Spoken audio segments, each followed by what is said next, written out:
خواہش ہے کہ فرش اعلیٰ پہ تشریف لائیں تاکہ مجلس کو شروع کی جا سکے۔ مولانا صاحب تشریف لا چکے ہیں۔ آپ سب جو باہر ادھر ادھر بیٹھے ہیں یا پھر کھڑے ہیں، آپ آئیے فرش اعلیٰ پہ۔ نعرہ صلوات۔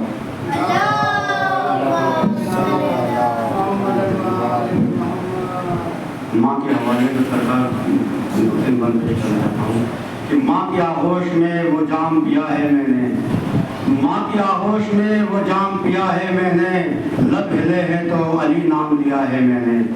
ماں کی آغوش میں وہ جام پیا ہے میں نے، لب ہلے ہیں تو علی نام لیا ہے میں نے۔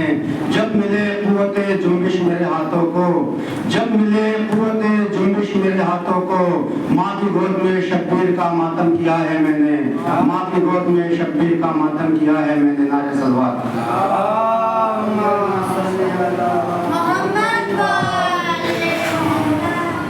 یہ امتحان نو کے سنا دے چکے ہیں ہم، یہ امتحان نو کے سنا دے چکے ہیں ہم، نیزے پہ قتل ہو کے عزا دے چکے ہیں ہم۔ یہ امتحان نو کے سنا دے چکے ہیں ہم، نیزے پہ قتل ہو کے عزا دے چکے ہیں ہم۔ اب دین مصطفیٰ پہ بڑھاپا نہ آئے گا، اب دین مصطفیٰ پہ بڑھاپا نہ آئے گا۔ اکبر سب مثال جوا دے چکے ہیں ہم، اکبر سب مثال جوا دے چکے ہیں ہم۔ نعرہ صلوات۔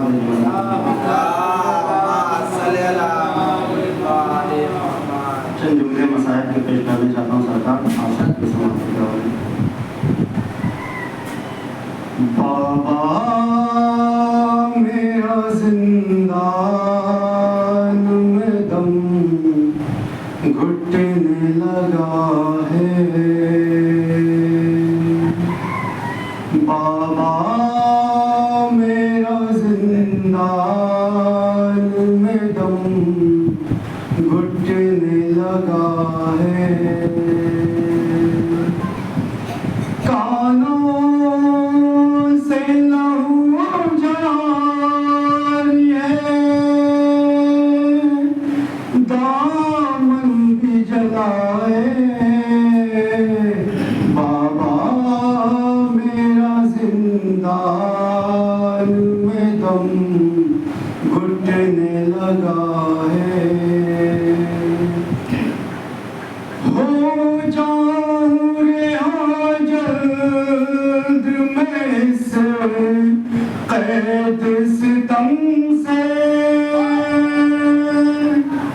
ہو جاؤں رہا جلد میں اس قید ستم سے، یہ آخری حسرت ہے یہی میری دعا ہے،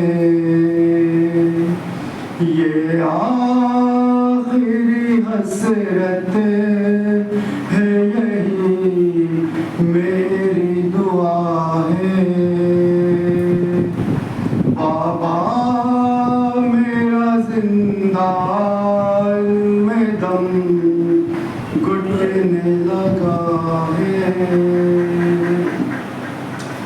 رو رو کے یہی کہتی تھی زینب سے سکینہ، رو رو کے یہی کہتی تھی زینب سے سکینہ، رخ پر ہے تماچوں کے نشان، خشک گلا ہے، رخ پر ہے تماچوں کے نشان، خشک گلا ہے، بابا میرا زندان میں دم گھٹنے لگا ہے۔ کس جرم پہ ظالم مجھے دیتے ہیں اذیت، کس جرم پہ ظالم مجھے دیتے ہیں اذیت، بن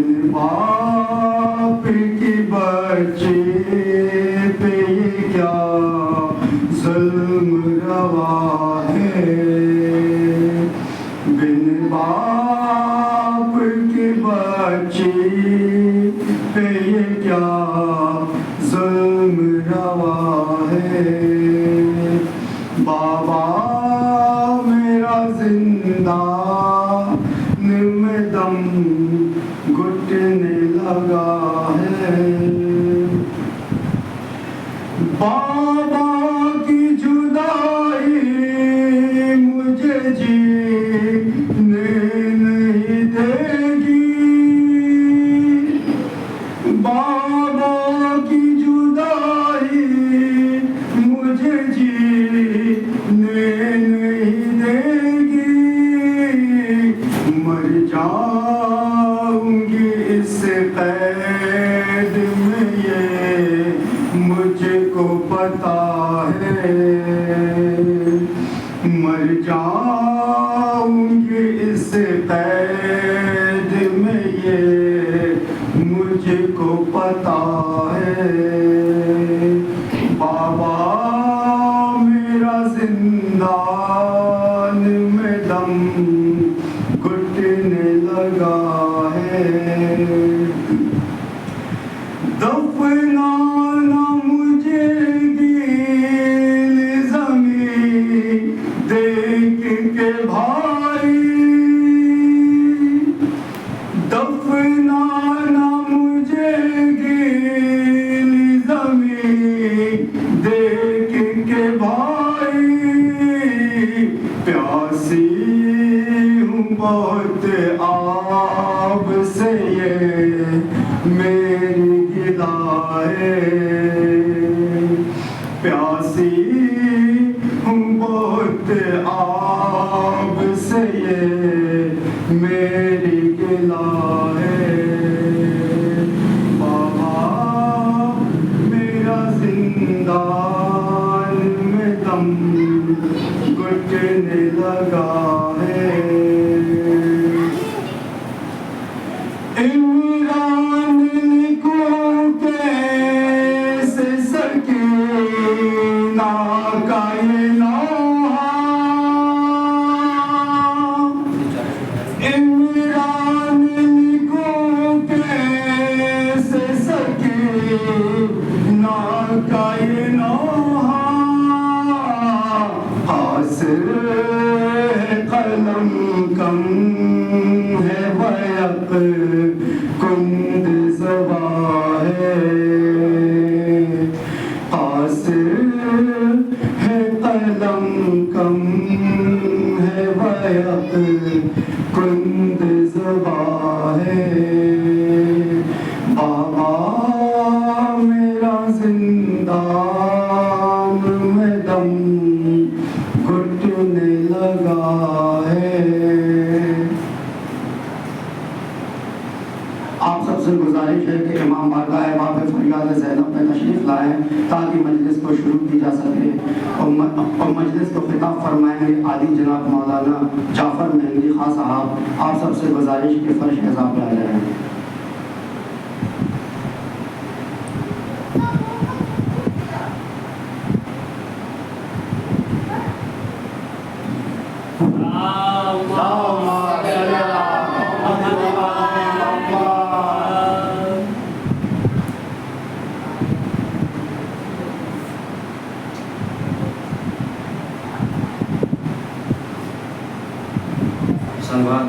اللہم صلی علی محمد و آل محمد۔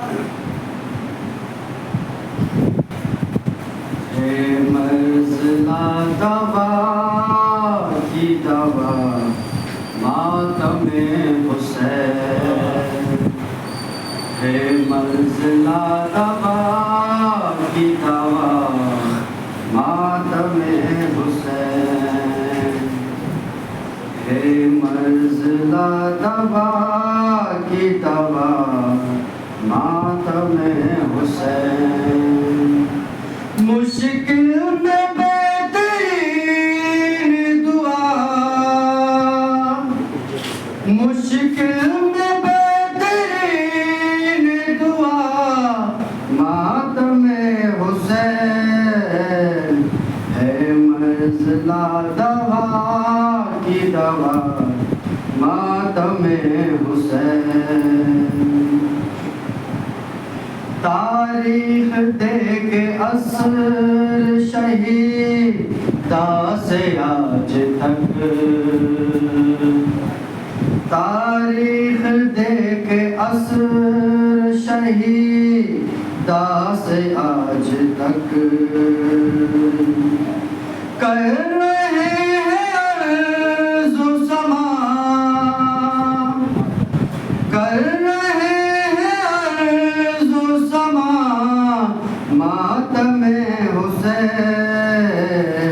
ہے منزلہ دوا کی دوا ماتم حسین. اس ماتم حسین کی وارث بطول ہے، اس ماتم حسین کی وارث بطول ہے.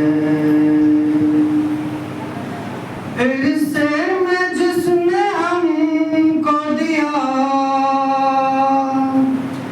عرصے میں جس نے ہم کو دیا ماتم حسین. ہے منزلہ دوا کی دوا ماتم حسین. مالوریوں میں نوح سناتی رہی ہمیں،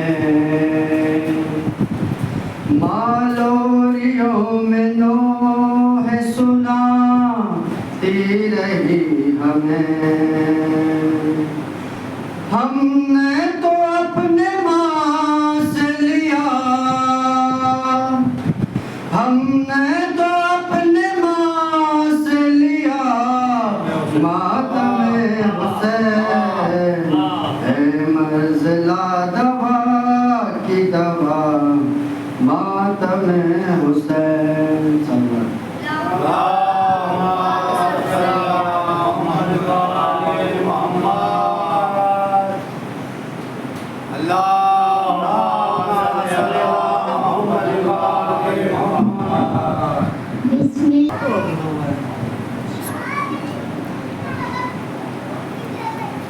ماشاءاللہ لا حول ولا قوة الا بالله العلي العظيم. أعوذ بالله من الشيطان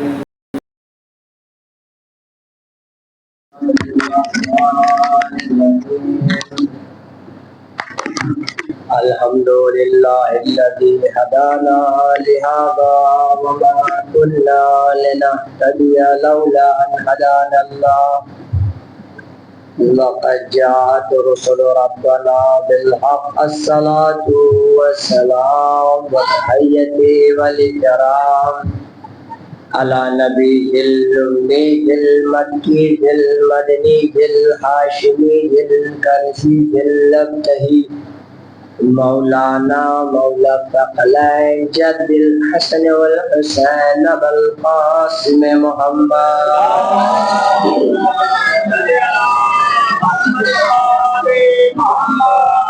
وعلى آل بيته الطيبين الطاهرين المعصومين المظلومين المنتخبين المنتجبين وعلى لعنة الله على أعدائهم أجمعين من يومنا هذا إلى قيام يوم الدين. أما بعد فقد قال الله تبارك وتعالى في القرآن المجيد وقوله الحق. بسم الله الرحمن الرحيم. إن الدين عند الله الإسلام. صلوات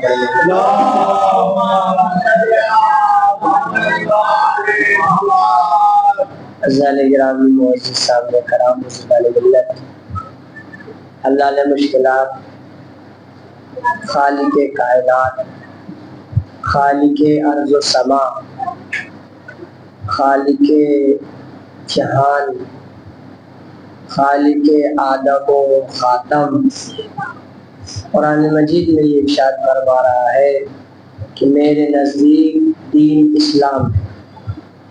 عزیزان گرامی، یہ فرش عزا کی فضیلت ہے، فرش عزا کا کرم ہے کہ جہاں بڑے بزرگ مائک پر بول نہیں پاتے وہاں ہمارے بچے تلاوت کیا کرتے ہیں۔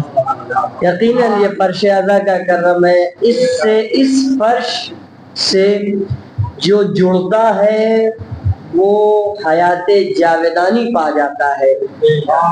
اور امام حسین کا غم آپ دیکھیے، ہمارا غم کیا ہے؟ ہمارا غم ایک قطرے کے برابر ہے اور امام حسین کا غم سمندر ہے۔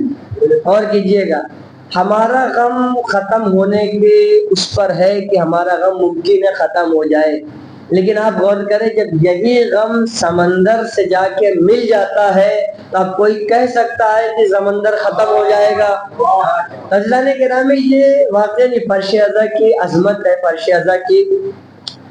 عزا کا کرم ہے۔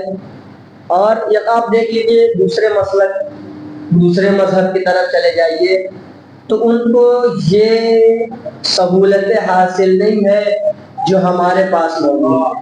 اللہ نے یہ خاص کرم کیا ہے اپنے بندوں پر کہ اللہ نے ہمیں فرش عزا جیسی نعمت دی ہے۔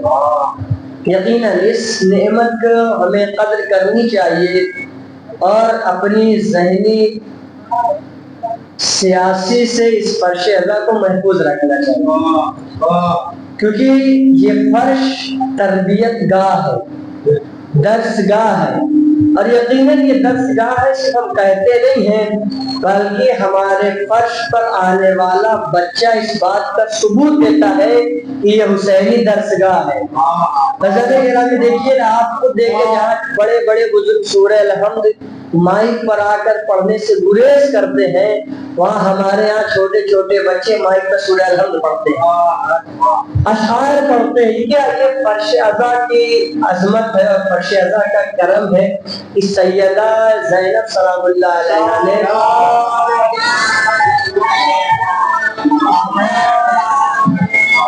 ہم کو یہ موقع دیا ہے کہ ہم اس فرش پر آ کے اپنی زندگی کو سنواریں۔ فضان گرامی، واقعی فرش عزا بڑی قدر و قیمت کی لائق ہے۔ یہ تو ابھی بچہ پڑھ رہا تھا، اچانک سے ذہن میں آیا کہ ہم نے کہا تھوڑا سا بھائی جہاں تعریف کرنے کی حق ہے وہاں تعریف کرنی چاہیے۔ اور میرا کہنے کا مطلب یہ ہے کہ اگر آپ کے 2 لفظ کہنے سے کسی کو حوصلہ مل جاتا ہے تو اس میں کیا برائی ہے؟ بھائی، آپ کے اگر 2 لفظ کہنے سے کوئی بچہ آگے بڑھ جاتا ہے تو اس میں کیا برائی؟ تو جہاں حق ہے تعریف کا وہاں تعریف ہونی چاہیے، جہاں مذمت کا حق ہوگا وہاں مذمت بھی ہوگی۔ ایک صلوات پڑھے محمد علیہ۔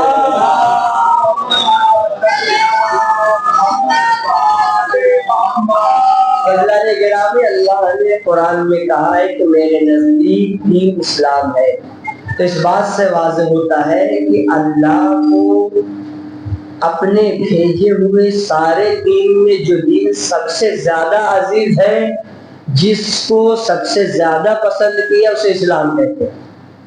آپ دیکھیں، اللہ نے کچھ اور شریعتیں بھی نازل کی تھی، کچھ اور ادیان بھی بھیجے تھے، لیکن جب پہلا بھیجا تب تک تو وہ دین ٹھیک تھا، لیکن جب دوسرا بھیجا تب پہلے والے کو کہا کہ دوسرے والے کو فالو کرو۔ جب دوسرا بھیجا تب تک دوسرا بالکل محکم تھا، لیکن جب تیسرا دین نازل ہوا تو ان دونوں کو کہا کہ آپ ان کو فالو کرو۔ تیسرے کے بعد جب چوتھا نازل ہوا تو چوتھا نازل ہونے کے بعد اب اللہ نے کہا کہ اب تینوں سے کہ آپ چوتھے کو فالو کرو۔ یعنی معلوم چلا کہ جب اللہ کا آخری دین آ گیا تو اب توحید کے ماننے والے کے اوپر واجب ہے کہ اللہ کے اس دین کو فالو کرے جس کو اللہ نے اسلام کہا ہے۔ اللہ نے مختلف ادیان بھیجے لیکن جس دین کو فالو کرنے کے لیے کہا ہے وہ اسلام ہے۔ ایک صلوات پڑھے محمد علیہ محمد۔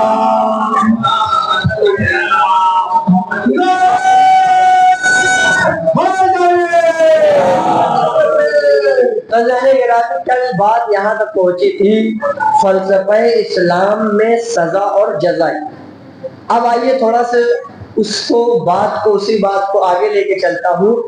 احکام میں اسلام کیا ہے اور کیجیے گا اور کیوں ہے, اس کا دار و مدار کس چیز پہ ڈیپینڈ ہے.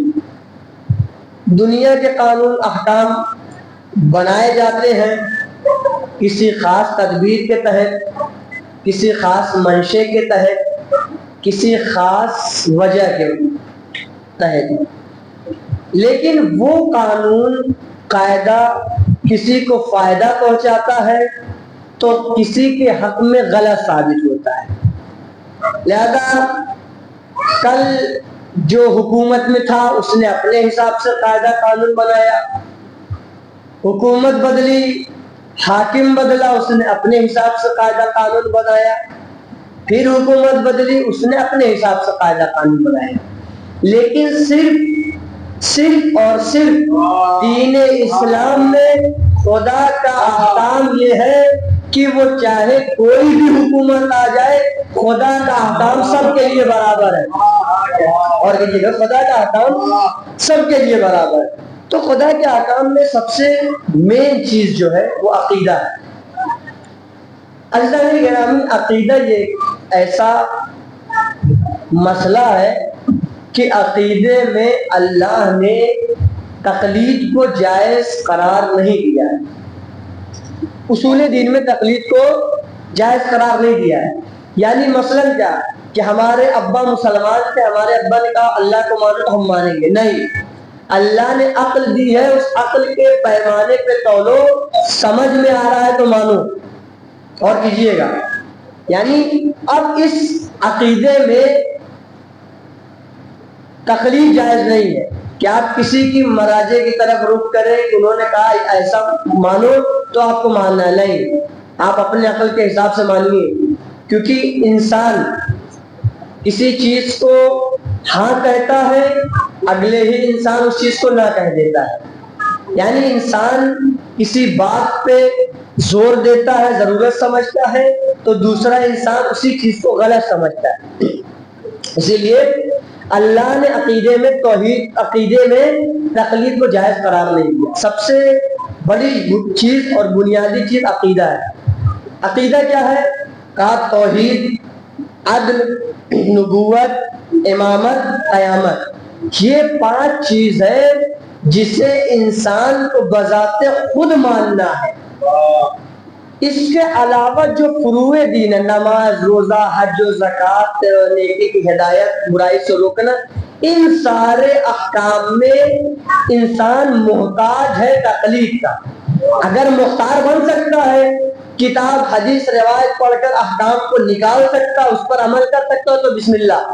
اور اگر نہیں کر سکتا ہے تو کوئی ایک ایسا انسان ہو جو ان سارے کتابوں کے سمندر میں غوطہ زنی کر کے ایک احکام کو نکالے جو ان لوگوں تک پہنچائے جو وہاں تک نہیں پہنچ سکتے. اس کو تقلید کہتے ہیں.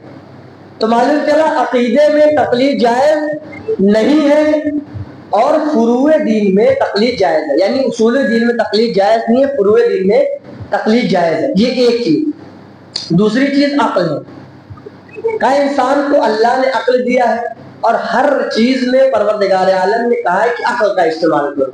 کھا رہے ہو تو عقل کا استعمال کرو, پڑھائی کر رہے ہو تو عقل کا استعمال کرو. کسی چیز کے اچھا یا برا کی تمیز دینا ہے تو عقل کے پیمانے پہ کرو. تو سمجھ میں آیا 2 چیز ہو گئی. تیسری چیز کیا ہے؟ انسان کی جان. اسی لیے اللہ نے شراب کو حرام قرار اس لیے دیا کہ جتنی دیر انسان شراب پیتا ہے اتنے دن عقل سے خالی ہوتا ہے. تو اللہ نہیں چاہتا ہے کہ انسان ایک لمحے کے لیے بھی عقل سے خالی ہو, اسی لیے شراب کو حرام قرار دیا. ایک یہ ہو گئی 2 بات. تیسری بات جان. انسان کی جان کی اہمیت اتنی ہے کہ آپ دیکھیں کہ اللہ نے انسان کی جان کی اہمیت اتنی بتائی ہے کہ اللہ نے انسانوں کے اوپر خودکشی کو حرام قرار دیا. کوئی انسان چاہے اپنی جان لے لے تو اس چیز کو حرام قرار دیا ہے. تو جب انسان خود کی جان کو اللہ نے اس کے اوپر حرام قرار دیا ہے تو وہ دوسرے کی جان کیسے لے سکتا ہے؟ لہذا دوسرے کی جان بھی لینا جائز نہیں ہے، قاتل کہلائے گا۔ غور کیجیے گا، قاتل کہلائے گا۔ 3 چیز ہو گئی، عقیدہ، عقل، جان۔ اب آئیے مال کی بات کرتے ہیں۔ مال انسان کو اللہ نے زندگی کی آسانیوں کے لیے دیا ہے اور دوسروں کو بھلائی کرنے کے، یعنی دوسروں کو بھلائی اور دوسروں کو بھلائی کی طرف دعوت دینے کے لیے مال دیا ہے کہ آپ اس مال کو خرچ کیجئے اور اس مال سے خرچ کر کے اپنے لیے زمینہ فراہم کیجئے تاکہ آپ خدا سے نزدیک ہو سکیں۔ یہ ہو گئی 4۔ 5ویں چیز ہے آبرو، جو سب سے بڑی اہم ہے۔ آبرو، ایک صلوات پڑھے محمد والے محمد۔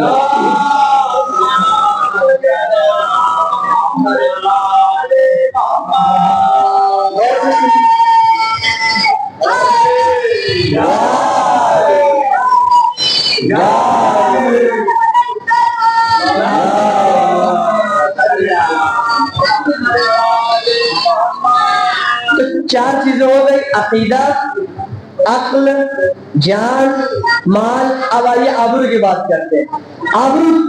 آبرو کی اتنی اہمیت دی ہے، اللہ نے پردے کو، عزت کو بچانے کو، عزت کو خیال رکھنے کو، عزت کی پامالی نہ ہونے کو اتنی اہمیت دی ہے کہ اللہ نے عورتوں پر پردہ واجب قرار دیا ہے۔ عورتیں اپنے جسم کو ڈھانپ کے باہر نکلے، لیکن ایسا نہیں ہے کہ صرف عورتوں پہ پردہ ہے، نہیں، مردوں پہ بھی پردہ ہے۔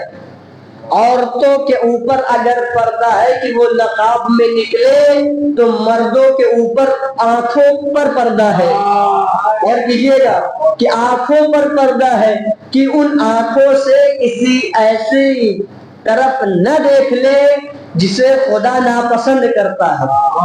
فضلان گرامی، یہ پردے کا کانسیپٹ صرف ایک مسلک کے ایک صنف سے تعلق نہیں رکھتا ہے۔ پردے کا کانسیپٹ یہ ہے کہ اگر عورتوں کے اوپر ضروری ہے کہ وہ پردہ کریں تو مردوں کے اوپر ضروری ہے کہ اپنے آنکھوں کو بھی پردے میں رکھے۔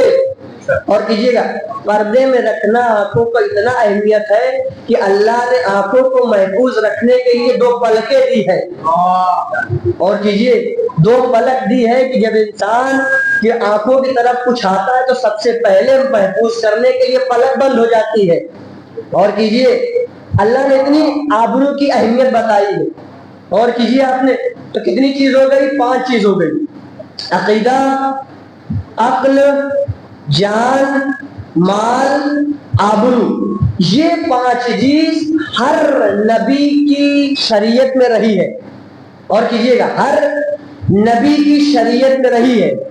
تو اگر اب کوئی شخص ان 5 چیزوں کو تار کرے، ان کی پامالی کرے، اور کیجیے گا 5 چیز پھر سے جوڑا رہا ہوں، عقیدہ، عقل، جان، مال، آبرو، یہ 5 چیزیں ہر انبیاء کی شریعت میں رہی ہے۔ تو جب کوئی شخص ان 5 چیزوں کی پامالی کرے تو اس کا مطلب یہ ہے کہ وہ آدم کی عزت کی بھی پامالی کر رہا ہے، نوح کی شریعت کی بھی پامالی کر رہا ہے، عیسیٰ کی بھی شریعت کی پامالی کر رہا ہے، موسیٰ کی بھی شریعت کی پامالی کر رہا ہے۔ اب آئیے یزید کے بارے میں کیا خیال ہے؟ یزید نے عقیدے کو خراب کرتے ہوئے یہ کہا، یہ تو بنی ہاشم کا ڈھونگ ہے۔ عقل اس کی اتنی خراب تھی کہ ہمیشہ شراب پیتا رہتا تھا، ہمیشہ عقل اس سے خالی ہوا کرتی تھی۔ جان، انسان کی جانوں کا وہ قاتل تھا، انسان کے مال کا وہ دشمن تھا۔ آبرو اتنی برباد کی ہے اس نے کہ اپنے سوتیلے ماں اور بہن کے ساتھ رشتہ بنانے کو حلال قرار دیا ہے۔ اور کیجیے گا، رشتے بنانے کو حلال قرار دیا ہے۔ تو اب جو ان 5 چیزوں کی پامالی کرے وہ آدم سے لے کے خاتم تک کی شریعت کی پامالی کر رہا ہے۔ تو عزیزان گرامی، جو